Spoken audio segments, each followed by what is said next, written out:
Today's conversations are really largely around benefits, but focusing on commission schemes. Those of you may have just been watching that. Carl Jones particularly has software which focuses on that. And Carl, I'm not going to steal your thunder. I'll bring you in shortly and you can talk about that specifically if you may. Obviously, those of you know Nives, she is a CFO and financial director, works with many recruitment agencies for a long time. And if you don't know Paul by now, you probably should. He's an advisory board level strategist who rolls his hands up and gets dirty to help people understand their business better. It's because of the business health check, Carl, that you may not be familiar with, that Paul and I derived that came up with all the reasons that people should want to do these webinars, because these are what came up as agency concerns. So Paul, do you want to kick off with that? And then you can just explain to the audience that are not familiar with this, what that was, what this is, and what we'll talk about today. And then we can go into that culture bit with Nives, if that's okay. In terms of the health check, Keith? Yeah, let's start with that first. Yeah, so people are aware that this is what it was, very briefly. Yeah. Okay, cool. So the health check is just basically a platform that enables recruitment owners to benchmark their business against the industry average. And within that data set, we've also got what does best in class look like. So both on Monday and Tuesday, I've done 2 sessions, 2 individual recruitment agencies, sort of sharing the results of those benchmark details. And what it does, it drives out strategy, and it helps you understand what are the priorities that one probably needs to focus in on to, I guess, hit a similar level to, what the best agencies are doing out there in the industry. So it's very objective. It's not a subjective view, because it's a mixture of hard and soft measurements in there. Great stuff. Thank you, Paul. And we were just talking off recording camera, at least, everybody, that we think we should probably start with culture first. I agree. I think in my previous company, there was a kind of a tagline that culture eats strategy for breakfast, and we've always stood by that. But the big part of that DNA, if you like, within that culture was, I put it in the WhatsApp channel on the Power Hive this morning. Why did you start recruitment? And I think for many of us, certainly for myself, it was a very good earning potential, and then we'll see what happens kind of story. And before you know it, there's a career attached to it. There is actually a lifestyle attached to it. But at the core of that for me was the benefits and particularly the commission scheme and the earning potential of that. Nives, then, from a culture, obviously you've worked very closely with agencies from this financial avenue, if you like. What have you found? Is culture being the thing initially? I think the culture of the recruitment company definitely drives what benefit packages that people put in place, because if you have that pure sales earning uncapped, want to earn a lot of money, then it is all about your commission scheme. But those sort of cultures are shifting slightly, that I'm finding at the minute, and people want everything else that goes around that package. So it isn't just on your commission scheme. There's always going to be a better commission scheme out there. There's always going to be a worse, and it depends on where you are in your business. If you're a startup, or if you've been around for 10 years, then you will of course have completely different structures within that. But I'm finding that more and more people are looking for all those soft benefits that sit outside. So whether or not that's to give you some examples, parental or enhanced leave, whether it's to get sort of mental health, CSR, sustainability for the company. That hybrid working from home is a key one. I think if you said 5 days in the office, those cultures are shifting. So I think the benefits that recruiters are offering their staff now, and for the age of people within those recruiters as well, are shifting. And you might see that there's like a pick and mix option that I'm seeing from a cultural perspective and pushing down, but people are pushing back up now, from those trainees, from senior consultants as they grow older, and that their priorities shift. So what they want is a package. It's no longer, for me, just about that commission. It's the cultures that are driving forward want more and more that sit outside of just that pure. Yeah, I think so, Nives. I mean, I can talk passionately about me being probably flying the flag more on the commission scheme and the money that you could earn in the previous companies that I've worked. But then I was also one of the people that was probably one of the think tanks around, why don't we have a flexi package? So you know they could buy more holiday, or you could actually not. You could sell. I mean, one of my old owners of the S3 group, people that know the S3 group probably know this gentleman, but a guy called Bill Bottriell, back in the day, he would actually buy holiday off you. So, you know, you'd have your 4 weeks or 5 weeks with the 3 at Christmas or whatever it may look like. But Bill would say, well, actually, if you only want to work 3 weeks this year, I'll give you double what you would get paid for your holiday, because he'd rather in your office earning the money because it's more for him. So flexi package can go both ways, in fact, can it? Which is quite unusual. And Carl, obviously, from your perspective, this is particularly important on the commission scheme itself. So do you want to just perhaps spend a couple of minutes just introducing yourself, what you do, so that this audience knows it? Because, as I say, I'm familiar with it very loosely, but I don't think many people will be. Yeah, sure thing. Firstly, thanks for inviting me along. It's good to be here and be able to contribute a little bit on a subject which I think that I'm rather boringly maybe know more than anyone else, just because I've been focused on it for quite a while now. So I'm the founder of Conquest, which is this brand behind me. We have the first commission management software platform specifically built for recruiters. So everyone's managing this in spreadsheets. That's a problem for a lot of people. And for those people that come to us, we automate everything and make it super transparent and real-time visibility and all that type of thing. But as a kind of side of founding that business and spending, you know, all of my time talking to recruiters specifically about commission, I've also built quite a bit of a knowledge bank and quite a lot of a data bank that we have. So in addition to the platform, we also offer advisory to help people get this right, to benchmark, to make sure that they're looking at this from a scientific and methodical perspective, and to really give an external, independent, objective opinion on these things. How's that for a start of 10? Yeah, it's great. Look, can I ask you about that then, if you don't mind? Because giving an independent, that's a good start, an independent view of these things. Why do you think there's a need for an independent view then? Why does that come up rather than, I don't care about what Conquest say, this is my agency, I want to do what I want to do? Yeah, of course. And, you know, I don't think that there's a silver bullet. And whenever I'm talking to people about this, I say, look, yes, of course, there is, you know, the objective elements involved here. We are talking about numbers, and that is very objective. But ultimately, this is a very unique part of culture, as we were talking about previously. And I think it comes down to the culture in the business, but also the objectives of the shareholders, and whether you want a lifestyle business or you want to grow to 100 heads, or, you know, whatever your goals are, all of that will be impacted by the amount of commission that you pay, because it's such a large part of your overall cost base. Where we come in is that we have taken a very methodical approach to commission. So we break it down into what we consider to be the 4 pillars of commission, and that is structure, thresholds, payment timing, and payout rates. Payout rates is last for us.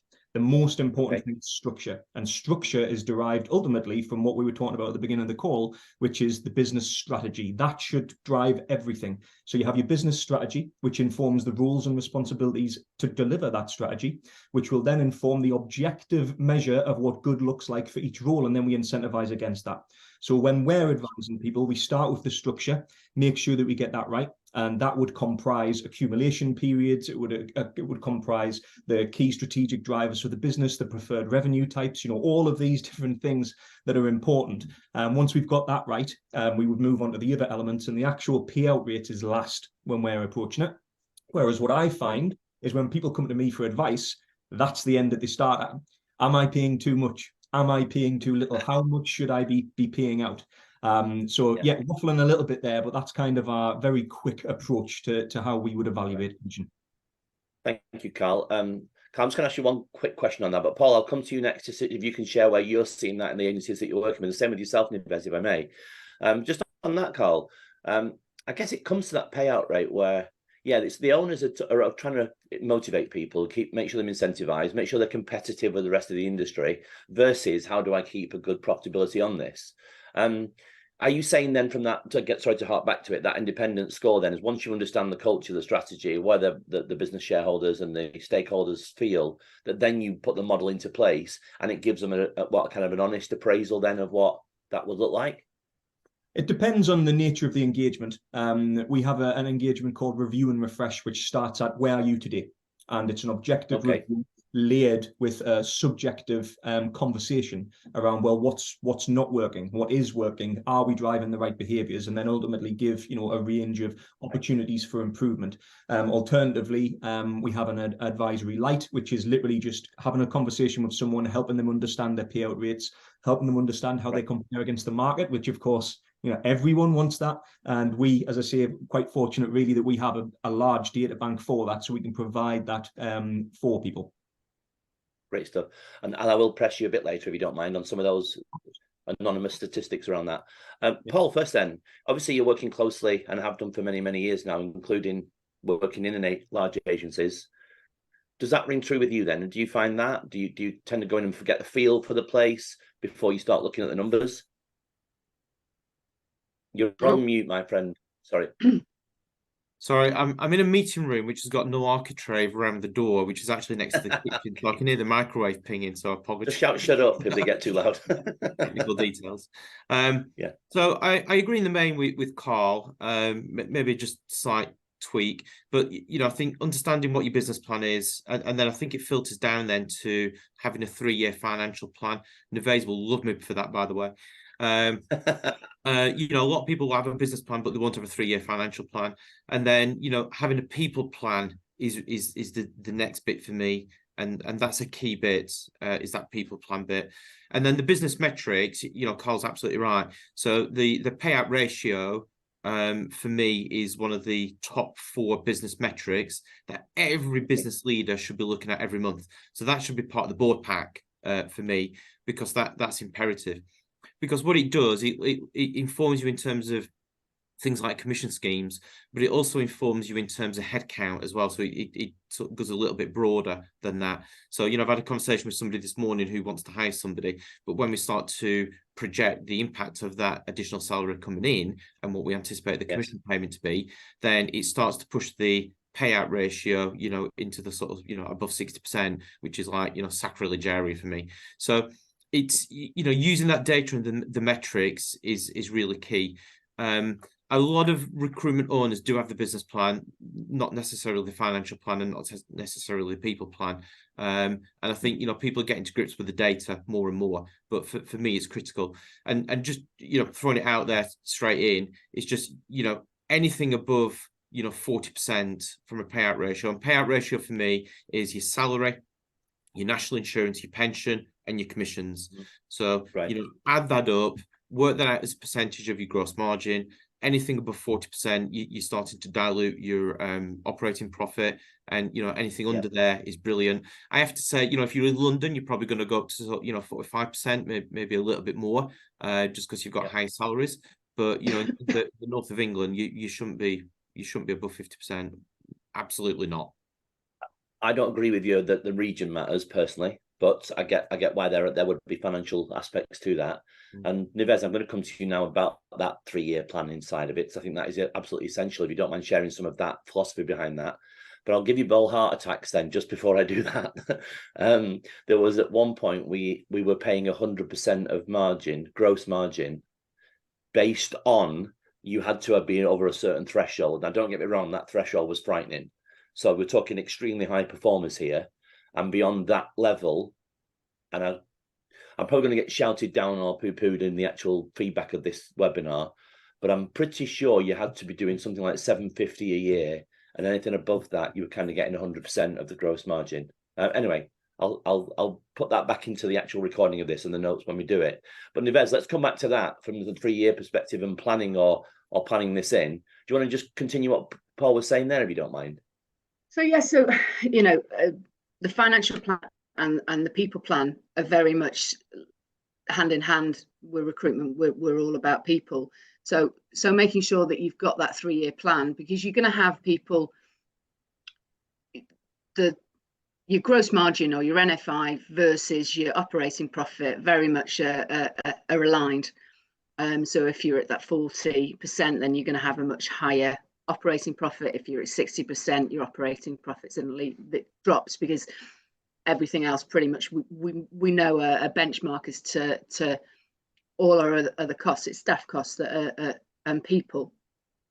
But what you've also got to put in play, and when you're doing your financial planning, that let's say you've got some high performing contract billers, they leave, and then suddenly your percentage of your operating profit and gross margin, well, it looks fantastic, but that's because you've got a load of runners that are continuing.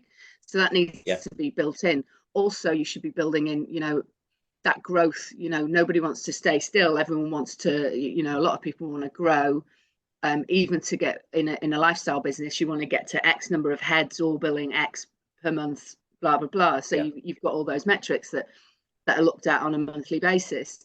But it's really key to make sure that you've got that in your planning. If you've got a lever or planning that somebody might leave, they might not, and that's fantastic, but you need to plan for it, so suddenly there isn't a big hole somewhere. And the same with new starters. Bringing on somebody, in month 6 of year 1, where's your break even? Have you got all of that sorted? Where's your staff costs going to be, and have you got the cash in order to? Because they're going to take time to get up and running, regardless if they're a senior or not. They're moving across into your business, into your sector. So it is very much, that making sure that you're thinking about all of those different things that can happen, all those metrics, and not overstretching. So that's where you're planning, and recruitment is about people. So your people plan is just so key. To matching across and making sure that you get that balance between, that continued contract revenue versus that perm versus, starters and leavers within your business, so that you can have that good. And it will fluctuate, of course, because it depends on when you do your commissions or your payments, but making sure that you have that ebb and flow within your business, so where your operating profit should be. Yeah, okay. Carl, I'm going to come to you in a minute with just specific things. So obviously we talked about contract there, but obviously a large part of recruitment is contract and perm. And there are different reasons where the commission structures kind of collide. Paul, but you raised your hand, I noticed, just during that. Do you want to just say what you're going to say there? I'm just going to ask a question, right? So, and this is to Nuvei's, and it just come to me, and it's something I've debated. So with contract revenue, right? I mean, you contract recruiters get really complacent, don't they? Because they get 50 contractors out or whatever. They're earning a lot of money. So being controversial here, do you should you pay a higher commission at the front end for contractors and then tailor it off? Because otherwise, what's the incentive for a contract recruiter to be targeted making 2 placements? I wouldn't. If it's sorry jumping in, mate, I wouldn't.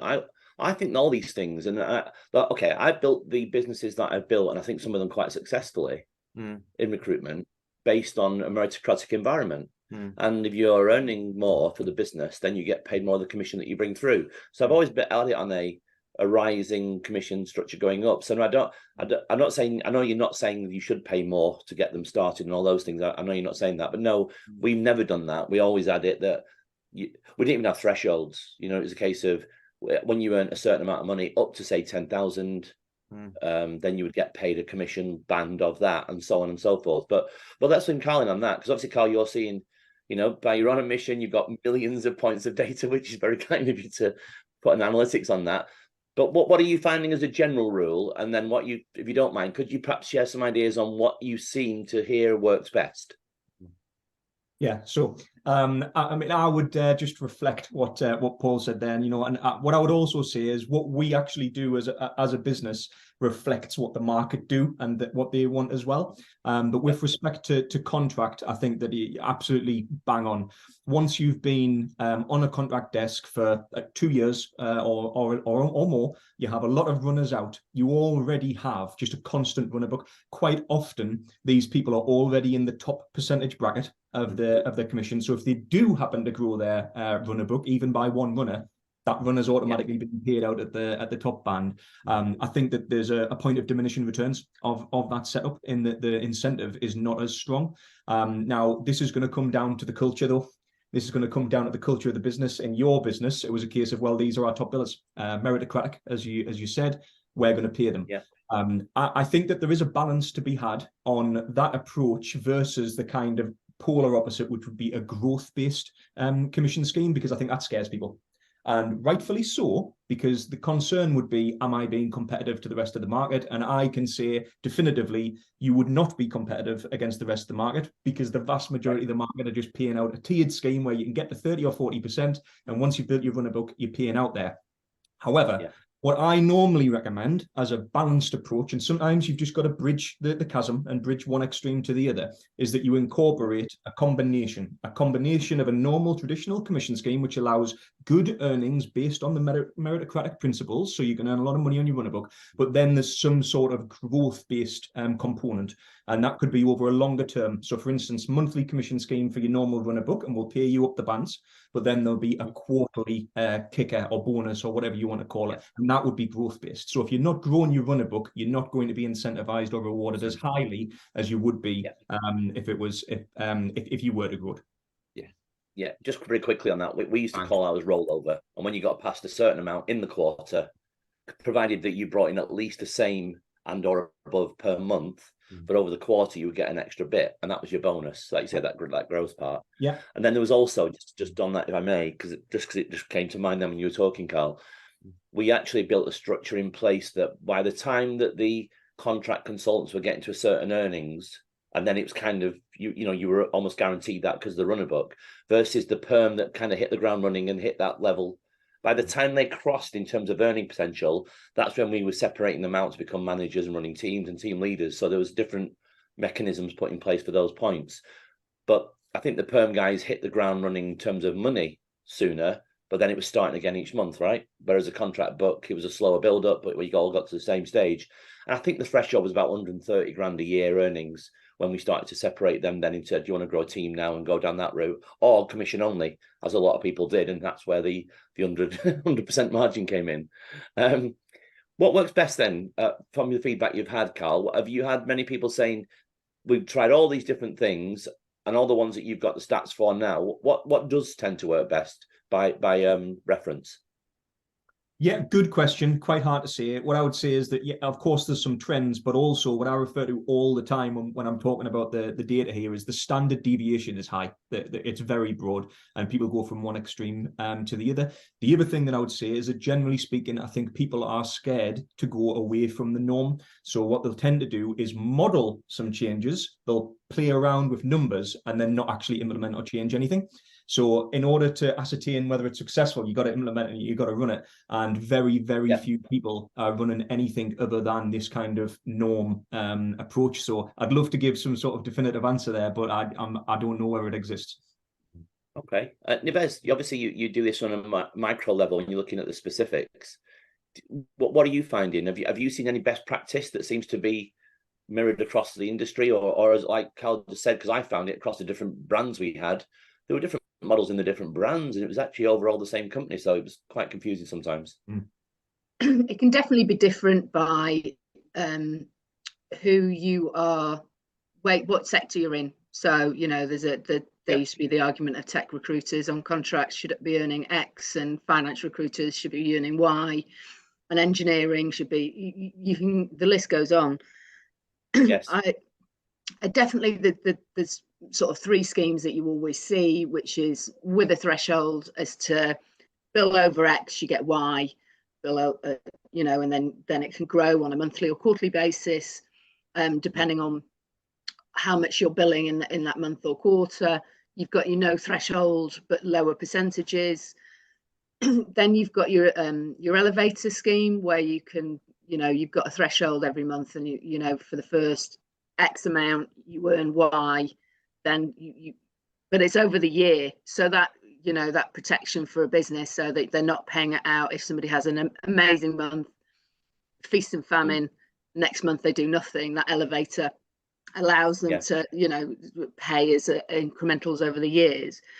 But then there's also different ones that you've got those basic schemes in place, and rather than, as you call it, the rollover, I've seen the schemes, and I quite like these, as to the growth of contractors. So if you, especially on contracts, so if you are at that level, you're at that top level, you need to manage your book, you need to continue building starters and leavers, extensions, etc. But then there was a kicker as to, right, okay, if you do an additional 6 or 5 contractors in the quarter, then you get X, and that's a Right. minimum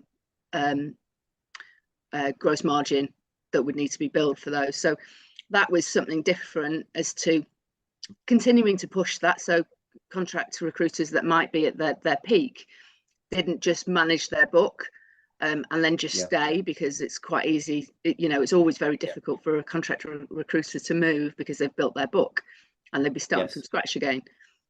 So that just continues to push them to do more, not just to sit on their book. So that's something that I'm starting to see a lot more of now. Yeah, we had. It sounds harsh when you say it out loud, but it at the time it didn't feel harsh, and I don't think the consultants felt harsh. But when we had people that were approaching $1 million a year revenue, there was also a sustainability reason to be in the business. So you had to increase it by a certain amount per year as well. Otherwise, you were deemed to not be doing your job.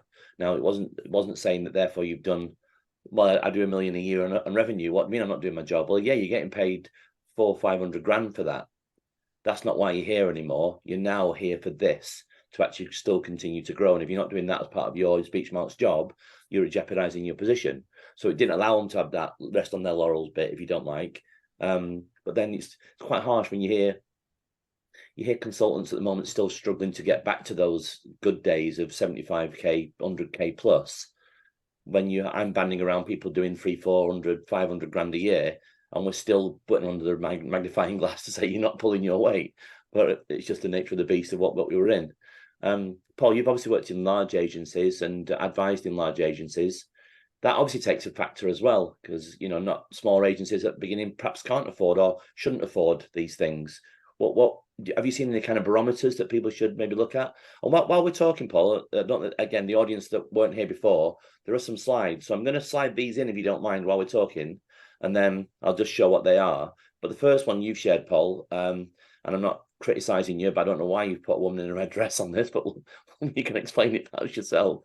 But let me just share this screen, if I may, with people.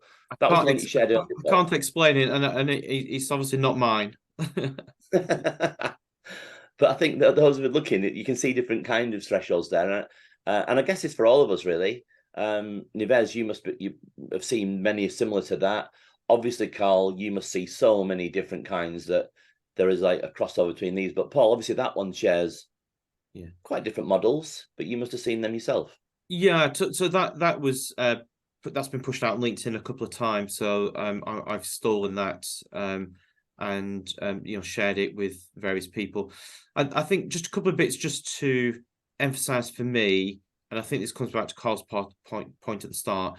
Just in terms of a commission scheme, it's got to be aligned back to the strategy, right? And I just want to emphasize there's a really key point which a lot of agencies struggle with, and that's the client retention and the erosion of the client base. So if one of your key business objectives is to have more dilution around client concentration and grow your client base, then your commission scheme it's not just about the reward, because it's got to reward the individual, but it's got to be aligned back to the business. So it's all right having 100 contractors out at one customer, but I think we'd all prefer to have 10 contractors out at 10 customers. So that it's got to be linked back to the business objectives for me. And the second bit I just want to just add is what you just talked about a little bit there for me, Keith, comes back to the role profiles in the career map. So everybody should have a career map, and behind every career map should be a role profile, not job description, not a job description, a role profile. And in there, just on that, Paul, sorry to interrupt, mate, but there you are. That's one of the other options then, just to give you some idea of some specifics that I've taken about. I've kept it anonymous, but that was the point I was going to make on this slide that you was going to say. So carry on about the succession planning. So in that role profile for me would be the purpose of the role, the key behaviors, the outputs and measures, the pay and reward of the training that we're going to get in that role. So it's a really nice way just to have everything in one little place. And in there, the results is important, But you just mentioned the promotion bit, so I just want to emphasize this. But for me, promotion should also be on behaviors. So I've always had 50% on result and 50% on behaviors. If your behaviors aren't documented, then it becomes a very subjective conversation, and you just accept everybody has done it because you've nothing really to base people on and mark the the homework on. So if you haven't, then I would say to every business owner, you've got to have that role profile, and you've got to instill a culture. Well, it depends on your culture, but I would always support agencies to have a culture whereby the how they achieve the result is as important as the result itself, for me personally. Right. Okay. Thank you. We don't normally ask questions on this, but I was just going to check this one here. It was relevant to that. Yeah. Thank you. Someone has asked this, and funny enough, I was going to bring this up, and the question is around: do you have advice on? I think we've all been talking. Forgive me if I'm wrong. Around 360-degree recruitment consultants. Someone has mooted because it came up a few weeks ago, certainly across the Hive. People are doing 180 models now. People are doing 240 models now. I'll start with you again, Paul, if you don't mind. And Nives, can we come around as I look clockwise? I'll come to you and then to you, Carl, for some specifics on that. Are you seeing big differences in the actual models of that? Yeah, huge. So I'll pick up the delivery one because I've sort of built delivery teams, quite large delivery teams from scratch. And messed about with commission schemes constantly over a 8-year period. The one that worked best, the delivery team, and I don't like the word delivery, by the way, because it reminds me of a maternity ward, but call these people talent acquisition or whatever, or resources, but we'll say delivery just for now. But for me, they should be rewarded on how many placements they do, because they can't always influence what they're working. And so you don't want them to cherry pick. You want them to fill as many roles as what you possibly can. So I would rather than the revenue they bring in on market, right? Okay. Bit of a kicker, bit of a hockey stick. So they may get a couple of £100 for doing the first 2 roles. They may get £300-400 for doing the 3 and 4, and they may get £700-800 for doing above that. So what you're trying to achieve there is getting your delivery people to do, somewhere between sort of 3 and 5 roles per placement. Sorry, 3 and 5 placements per month. That for me is a quartile. When I started that journey, I had an average of 1.7, and by the time I left, it was 4.4. So driving that team to fill as many roles as possible and rewarding them really well, by the way. But they get rewarded more lucratively the more roles they're actually filling. That for me is rather than revenue, per se. Correct. Yeah. Forget about margin. Forget about calling them £500,000 billers and everything else. It's all on how many roles have they filled for me. And the last one is just sometimes I've mixed that in with fill rates as well with customers. Your top customers, reward them on fill rates. Yeah. Well, I found if we aimed to have a deal culture, that's what we aimed for. And it didn't really matter that everyone was going to earn this much money or that much money, because we knew that was in the post. Yeah. By the very nature of doing 3, 4, 5, and then when we got to the heyday in certainly mid-90s, where we were doing on average, God, it was 7-8 deals per head across a team of 50, 60 people. They were phenomenal figures, and no one really give a shit about the money because that was going to be there, right? But it was also there about the outcome, about how many placements you're doing, and creating a deal culture that didn't half help with retention, but it particularly helped with recruitment. Yeah. When it sounds really blasé and quite crude when you say it out loud again, but when someone said, "Can you really earn 100 grand here in your second year?" It's like, well, here's a series of paychecks that people actually earn, and having that evidence and proof seems to have worked well for some anyway. Just on that, then, Nives, obviously, Paul's just answered from that side. Have you seen differences then on that 240 degree, or does 360 still remain prevalent from what you've witnessed? I think there's a real mix these days. I think it's moving because recruitment is moving so much. And if you've got a client, or if you've got somebody who's just doing BD, they need somebody to be able to, as you say, deliver on those roles, to be able to resource and help that BD manager or the business help that client. So they do every stage, I suppose, from a resourcer to a delivery consultant to a consultant, 360, 180, team leaders, everyone within a recruitment, including back office, there will be a completely different scheme. There always is. Because what works for a recruiter won't work for somebody who is just doing a 180 or a 240 or whatever percentage or a 90, you know, role. It needs to be different. And I do see, you know, there are that 90% role when they're just looking after one side. They're only doing one part of it, and then they pass it on and pass it on, and everybody's working as a collective. And I haven't really, and I'm not a huge fan of the team schemes where, you know, we've done X as a team, so then we'll split it.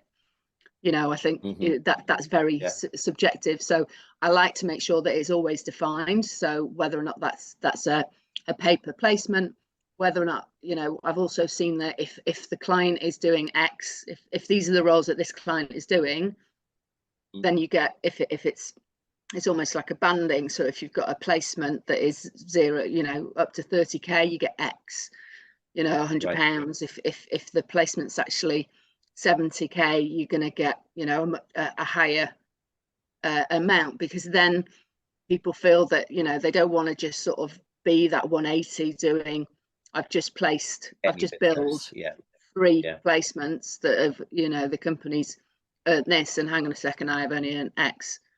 Yeah, so absolutely. There's also the percentage wise. Yeah, absolutely. I was just sorry to interrupt. I was just going to say, you know, with the part of our business model was that we always tried to get people to move up their average fee anyway. So we were promoting doing higher end business. We wanted them to move up the financial chain. So we were promoting the fact if you did larger deals, larger amounts, you're going to get higher percentages. So it's not saying, I think you're right, Paul, on that delivery model. It's more about outcome. I think when you get to that 360, it seems to change the psychology a little bit. Carl, can you share some stats on that, or some kind of philosophy around that? Because you must have seen those different kinds of operational models. And again, what are you seeing, and what tends to work best? If you've got any opinions on that, please. Yeah, sure. Again, going to agree. There's definitely been a large shift away from the 360 to alternative models. And I say alternative models because there's lots of different flavors there. It's one of the questions that I get commonly. In terms of, Carl, we're shifting from 360 to a delivery model, or we're introducing BDMs, or whatever the additional role might be. What should we do? How do we do this? And the kind of, there's 2 modes, I guess, in terms of commission as to what you can do. There's the per placement model that Paul mentioned earlier on, and I think that drives a very clear behaviour, and that's what it comes back to. What is the behaviour that you want to drive here? Do you want your delivery consultants putting as many people into roles as possible? That's probably what we should focus on. However, the majority, and in our client base on the Conquest platform, 90% of the placements that go through the platform have some form of split. And that is indicative of these multi-person models that are in place. So it's very, very, very common. I am an advocate of that model where it makes sense. What the actual split should be varies greatly, but delivery would normally have a smaller proportion of course, as would BDM, versus a consultant that's doing kind of all of the middleman work, so to speak. So definitely the majority using some kind of splits-based system, but we do see quite a lot of this per placement model on a resourcer or delivery basis as well. Paul, what's the average split? Oh, that varies massively, mate. You know, if you take, to give you an example, so if you take someone who's maybe in construction and they have resources and they're just out and out resources, that's going to be quite small. If it's a split, it could be 10 to 20% maybe. If it's per placement, it might be, and the ratcheted model that you mentioned, I'm a big advocate of that, could be like 100 quid up to 300 quid, something like that, versus tech, where it's maybe more candidate centric, then you would be looking at more like a 30 to 40% split, something like that. Thank you. Right, but interestingly, actually, I'll say this in two answers, if I may. As a business, we obviously factored in the resourcing pool because they were on a commission structure themselves, but actually to the consultants in the team, they didn't see that as detrimental to what they could earn. So it was like, well, you're going to, whatever your revenue came in to you as a consultant, that's what you would be getting paid, irrespective of what the resourcing team does. But of course, as a business owner, you've got to start thinking about the overall cost of that. Yes. Because when you're starting throwing around up to 40%, as you say, Paul, I don't think we ever went beyond that really on 45% in Christmas bonus months sometimes, but that was very rare. And as you said earlier, Carl, to do with market as well. If it's a very volatile market like it is now for some agencies, then you would have to lower your commission scheme overall and explain there's a philosophy of the business model. But before you know it, if you're giving Paul and Peter and Jane and Samantha all these different monies, well, where's the money for the business? And it just seems a bit silly to keep doing that model. We've obviously focused largely on commission today, and I am just going to share this screen while we ask the last questions, but I'm just going to go around, just conscious of everyone's time. This is a screen that I shared a few weeks ago when we were doing the employee value proposition, when we're talking about that, because you're right, Nives, you mentioned it earlier, it isn't just about commission scheme anymore. And in fact, when I go philosophically down to the 4 motivations these days, it was time, money, and love. But then if you actually ask the same question now to the regular population out there, it's actually purpose and passion seems to be quite high on the agenda. Hopefully this will make more sense. Now, Carl, I'm going to come to you first. Obviously, you focus on commission as a model, but I guess within that, you also have to factor in benefits and all of the parts as well. And I just wondered if you see this screen, and I'm just going to check that you can all see it first. Can you all see that screen? Just first of all. Yeah. You can, right.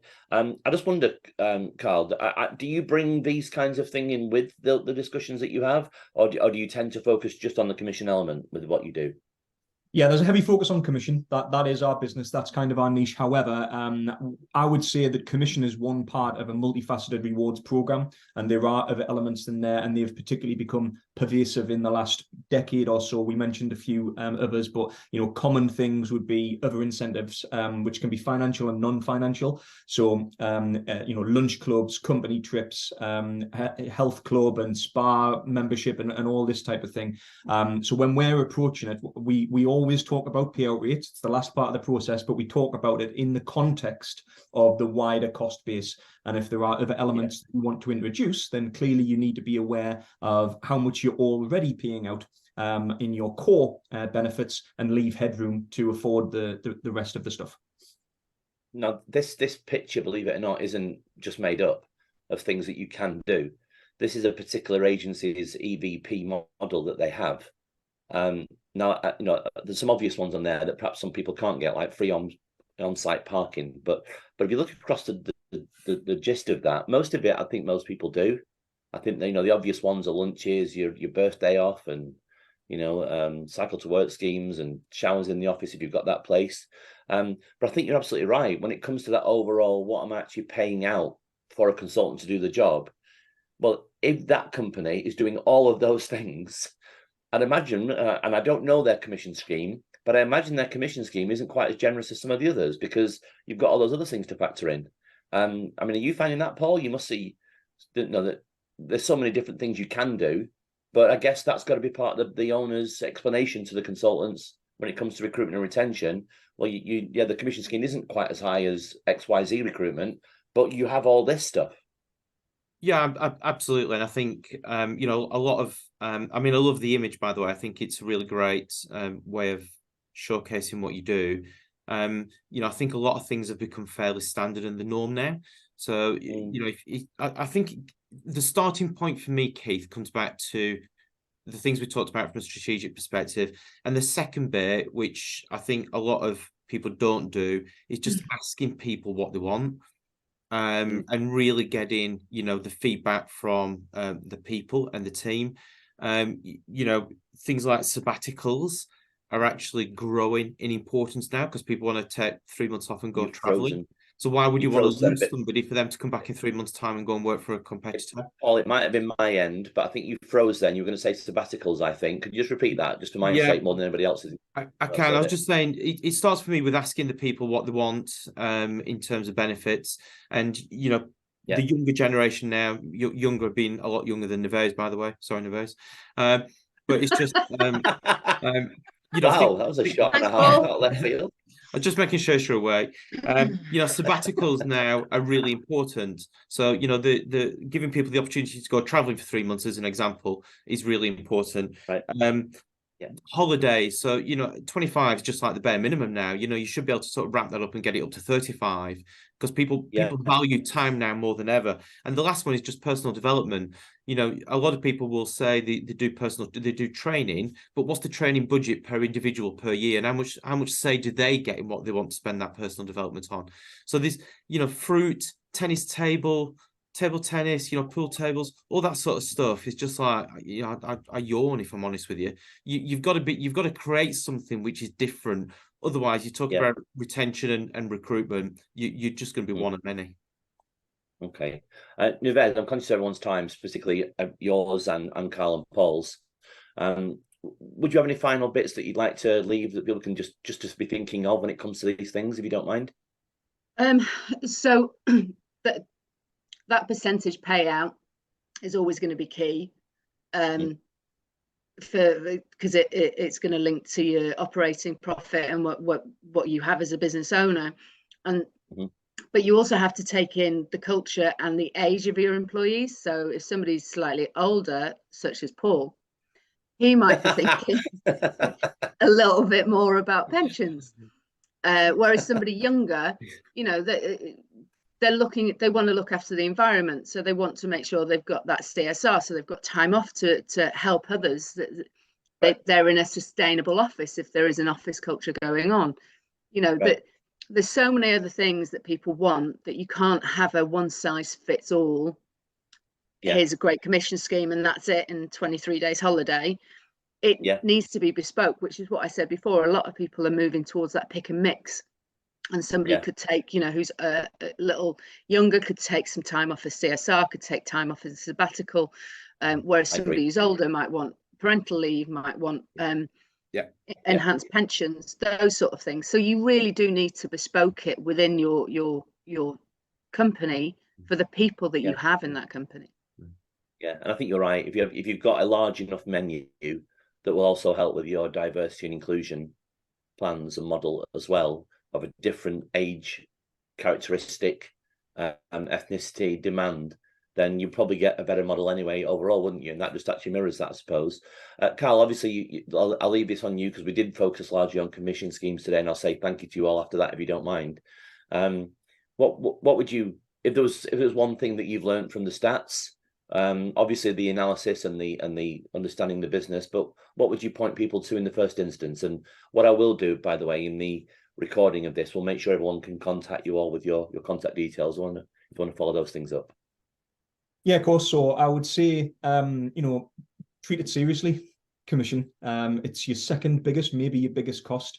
Too many people just take a precedent of, well, this is what we had in my last place, so I'll just use that in my business. That's not good enough. There's quite a lot that goes into an optimized commission scheme. The structures and the business model, as we talked about before, the deal dynamics, geographies. You know, a lot of this is very, very important. I would say once you do have it right, don't just leave it forever. A lot of people just don't even review for many years. I would say review regularly and optimize for the current environment and your strategy. Okay, thank you. There was a few questions asked as well, and people raising their hands, and I'm sorry we've not got a chance to answer all of them for everybody. But what we will give people the opportunity to is come to me at the Power Hive, and I'll refer these questions back to everybody else. And as I say, I'll make sure that all your details are available for people to contact as well. Carl Jones, as I look this way, Carl Jones, Nuvez Feely, Paul Sharp, thank you for today. I'm going to call it an end today. I'm going to stop recording and just cut this off as we do. But thanks for your time today. I very much appreciate it. Thank you. Pleasure. Thank you. Thank you. Cheers. Thanks. See you next.